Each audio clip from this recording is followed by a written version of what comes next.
Sakit sa puso, iba't ibang uri ng cancer at diabetes. Ilan lang yan sa mga sakit na pwedeng makuha kapag pinabayaan ang kalusugan. Kaya naman ang Department of Health isinusulong ngayon ang isang programa para sa healthy lifestyle. May report si Athena Imperial. Mistulang huminto ang mundo ng mga taga-Binondo, Maynila. Mga patindera, estudyante, empleyado at mga tsuper napatigil dahil sa flash mob dance. Ang pinakakinagiliwan ng lahat, ang pag-indak ni DOH spokesman Dr. Eric Tayag.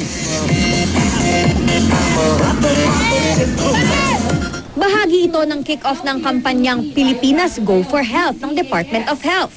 Layunin ng programa na maibsan ang pagkakaroon ng non-communicable diseases ng mga Pilipino sa pamamagitan ng healthy lifestyle. Since non-communicable diseases, ito ang tawag natin, are highly multifactorial with both what we call modifiable, meaning things that can be changed, no?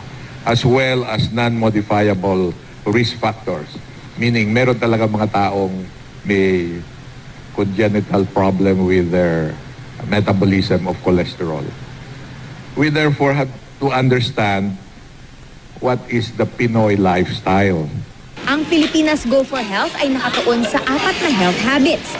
Ang Go Sigla o ang pagiging physically active, Go Sustansya o ang pagkain ng masusustansyang pagkain, Go Smoke Free o ang pag-iwas sa paninigarilyo, at Go Slow sa tagay o ang pag-iwas sa sobrang pag-inom ng alak.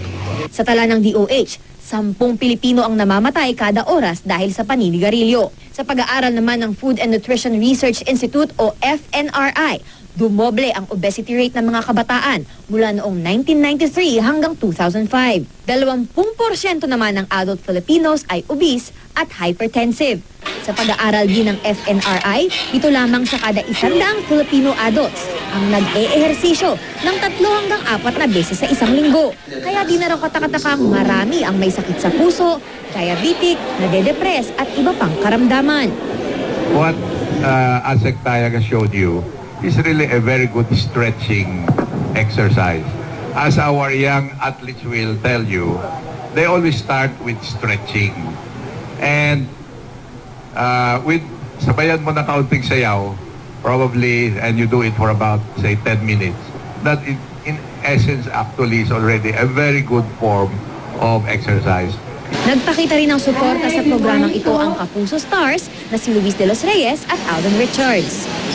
Iwasan na lang natin dahil syempre kapag nagsusmoke ka, madideteriorate nito yung energy mo. Sa kunyari, konting takbo, mapapagod ka. Mas maganda kung papaunan na lang natin sila ng food na prepared sa bahay kaysa bibigyan ng pera.